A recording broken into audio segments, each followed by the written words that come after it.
नमस्कार मित्रांनो, मी राहुल दाभाडे. तुम्ही पाहताच माझं YouTube channel Rahul Dabhade official. तर आजचा विषय आपला असणार आहे चंद्रयान 3 बद्दल. तर चंद्रयान 2चं सक्सेसफुल मिशन कंप्लीट झाल्यानंतर चंद्रयान 3 हे सक्सेसफुल मिशन झालाय आतापर्यंत इस्रो कडून. तर चला मग चंद्रयान 3 काय आहे आणि त्यामधले कोणकोणते घटक सहभाग केले होते आणि भविष्यामध्ये चंद्रयान 3 हे भारतासाठी व तसेच इस्रोसाठी काय महत्वाच्या गोष्टी घडून आणणार आहे ते आपण या व्हिडिओमध्ये पाहूया. तर चला मग स्टार्ट करूया. सर्वात प्रथम या मिशनचं ध्येय होते की सॉफ्ट लँडिंग झाली पाहिजे, म्हणजे एकदम हळूवारपणे आणि स्थिररित्या चंद्रावरती त्याचं लँड झालं पाहिजे. तर दुसरी गोष्ट म्हणजे सायंटिफिक एक्सपेरिमेंट तिथे राबवणार आहे इस्रो कडून. तर चंद्रयान 3चा तिसरा आणि महत्वाचा उद्दिष्ट होता की जर साऊथ पोल वरती, चंद्राचा जो साऊथ पोल आहे म्हणजे पृष्ठभाग आहे, तर तिकडं इस्रो कडून तिकडे आईसचे काही सॅम्पल असण्याची दाट शक्यता आहे. त्यामुळे हा मिशन इस्रो कडून राबवण्यात येणार आहे. जसं आपण पाहिलं होतं की चंद्रयान 2 मध्ये जो लँडर आणि रोवर, म्हणजे लँडर म्हणजे विक्रम आणि रोवर म्हणजे प्रज्ञा, असं त्यांचं नाव आहे.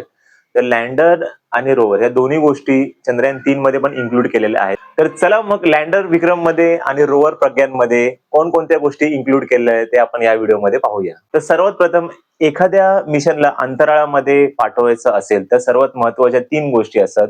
तर लँडर, रोवर आणि तिसरी गोष्ट ऑर्बिटर असतो. आता ऑर्बिटर म्हणजे काय? जो ऑर्बिट करतो, म्हणजे एखाद्या उपग्रहाला किंवा एखाद्या प्लॅनेटला जो ऑर्बिट करतो त्याला आपण ऑर्बिटर बोलतो. आणि लँडर लँडर म्हणजे तो लँड करतो त्या एखाद्या जमिनीवरती, जो लँड करतो.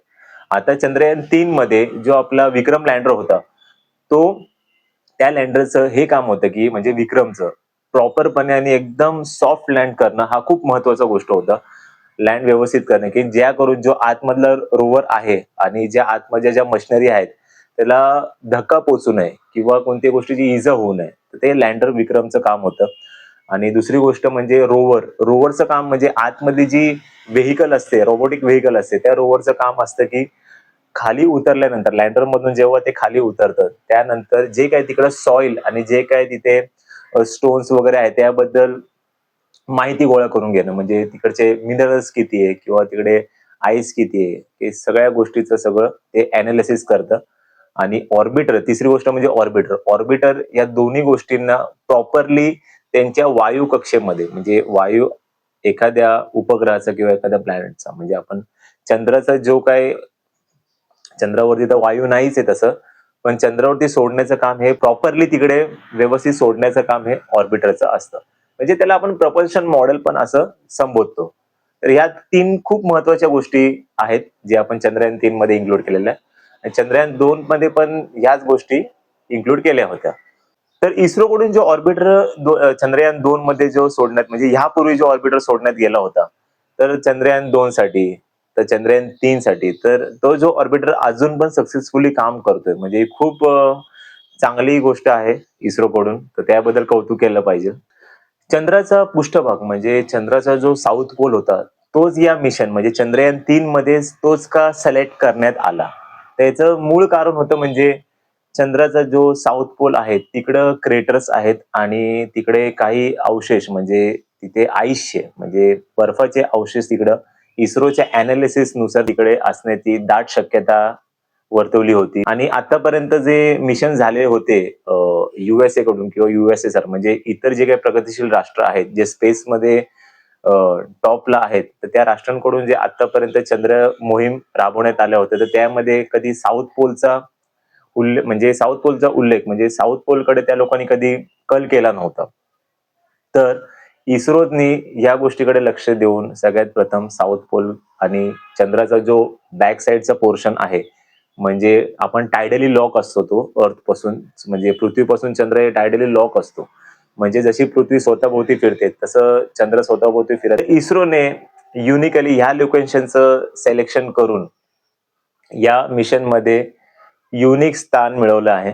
तर मगाशी मी सांगितल्याप्रमाणे जे या मिशनचं जे महत्वाचं जे उद्दिष्ट होतं ते हा लँडरचं काम काय असतं, म्हणजे विक्रम विक्रम हे खूप छान इस्रो कडून बनवलं गेलेलं जे लँडर आहे, तर त्याच्यामध्ये अशा टेक्नॉलॉजीचा वापर केला होता तर ते प्रॉपरली तिकडचे जे काही म्हणजे सरफेस एरिया आहे त्याच्यावरती प्रॉपरली लँड झालं पाहिजे. कारण की चंद्रयान 2 मध्ये हे क्रॅश झालं होतं आणि ते खूप म्हणजे असं सुखद गोष्ट होती ती इस्रोसाठी किंवा आपल्या भारतासाठी. तर ते ज्या काही गोष्टी त्याच्यामध्ये आता मॉडिफाय केलेल्या आहे, म्हणजे चुका परत होता कामा नये, त्यासाठी चंद्रयान 3 मध्ये ऍडव्हान्स टेक्नॉलॉजीचा वापर करून ते किती परफेक्टली आणि किती स्थिरतेने म्हणजे सॉफ्टली लँड होईल याची खूप काळजी घेतली होती त्यामध्ये.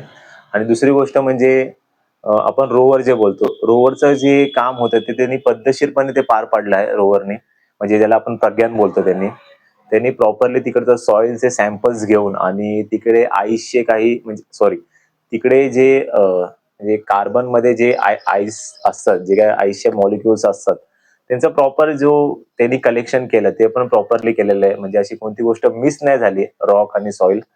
तर ह्या पद्धतीने खूप चांगलं दोघांनी मिळून अचिव्हमेंट केलेलं आहे, म्हणजे आपलं हे प्रज्ञान आणि विक्रमनी.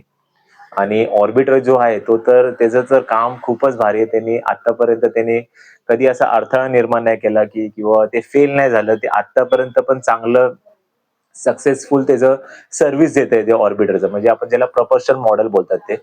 आणि आता ह्या गोष्टींमध्ये एवढं टेक्नॉलॉजिकली जे ऍडव्हान्स आहे, म्हणजे ऑर्बिटर आणि लँडर आणि रोवर या तिन्ही गोष्टींनी या चंद्रयान 3 मिशन मध्ये इतकं चांगलंपर्यंत कार्यरत केलंय की जी सोलार कडून म्हणजे जी सूर्याकडून जे येणारे ज्या रेस आहेत, म्हणजे जे काय किरणे आपण बोलतो अल्ट्रा व्हायोलेट किरणे, त्या खूप घातक असतात. आणि त्याच्यामुळे जो ऑर्बिटर आहे, ऑर्बिटर काय करतो, सिग्नल ट्रान्समिट करण्याचं काम करतो, म्हणजे चंद्राकडून पृथ्वीकडे.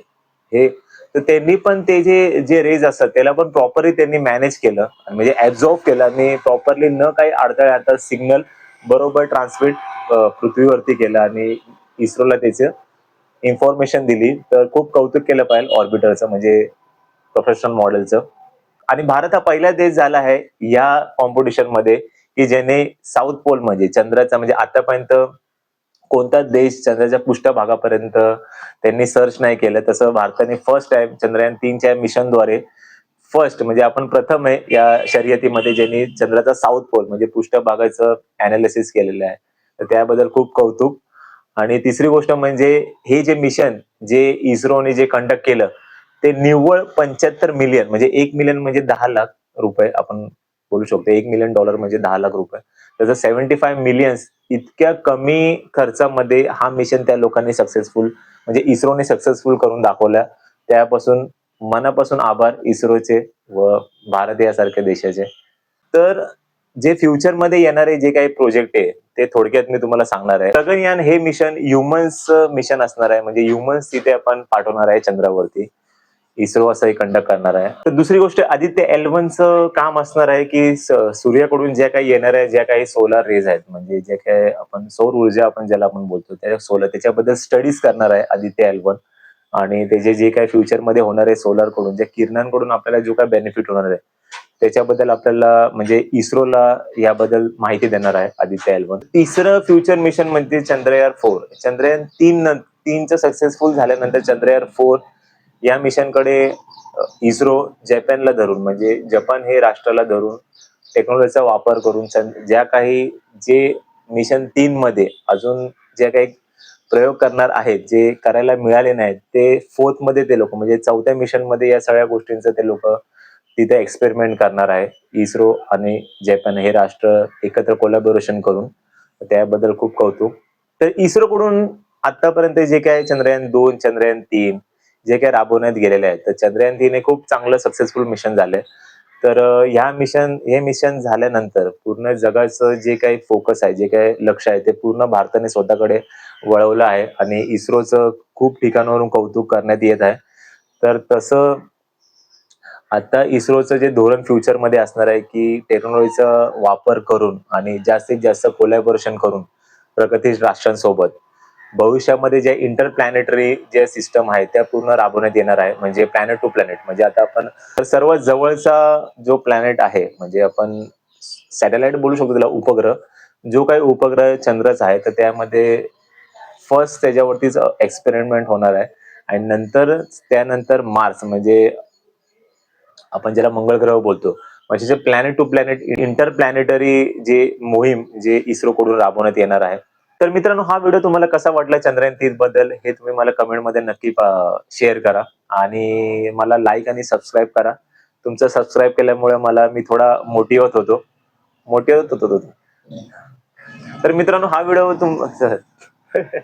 तर मित्रांनो हा व्हिडिओ तुम्हाला कसा वाटला ते मला कमेंट मध्ये नक्की कळवा. आणि तुमच्या ह्या कमेंटमुळे तर मित्रांनो हा व्हिडिओ तुम्हाला कसा वाटला ते मला नक्की कमेंट मध्ये कळवा. आणि माझी व्हिडिओ आवडली असेल तर त्याला लाईक्स आणि सबस्क्राईब करायला विसरू नका. सबस्क्राईब नक्की करा, कारण की तुमच्या सबस्क्राईब केल्यानंतर मी थोडासा मोटिवेट होतो. तर तुमची काळजी घ्या. Good bye. Take care.